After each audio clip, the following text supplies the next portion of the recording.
মাঠে কাঁদছে নেইমাররা, আর গ্যালারিতে নরওয়ের রাজকুমার আর রাজকুমারীর সে কি উল্লাস!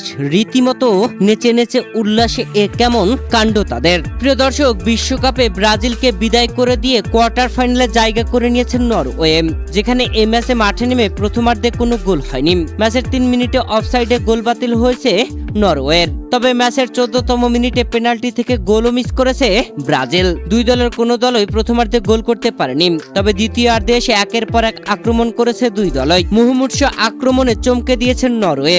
তবে ম্যাচের 59তম মিনিটে এনরিক সহজ গোল মিস করেছে।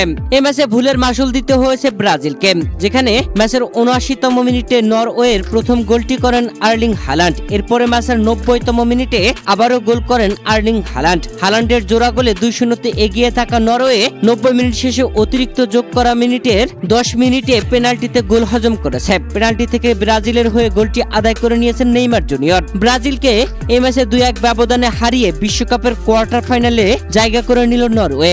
ম্যাচ হারের পরে অঝরে কাঁদল নেইমার জুনিয়ররা। হেক্সা বিশ্বকাপ জয় করতে চাওয়া ব্রাজিল ব্যর্থতার হেক্সা পূর্ণ করল। প্রিয় দর্শক, ব্রাজিলের বিপক্ষে এই ম্যাচে নরওয়ের হয়ে ম্যাচের 79তম মিনিটে আর্লিং হালান্ড যখন প্রথম গোলটি করলেন, তখন ওই গ্যালারিতে ক্যামেরা ধরতে দেখা যায় নরওয়ের রাজকুমারী ইনগ্রিড আলেকজান্দ্রা এবং কুমার সবের ম্যাগনাস রীতিমতো উল্লাসে মাতছিলেন, এবং কি ম্যাচ জয়ের পরেও তারা রীতিমতো উল্লাস করেছেন। তাদের এমন উল্লাসের ভিডিও তুমুল ভাইরাল হয়েছে।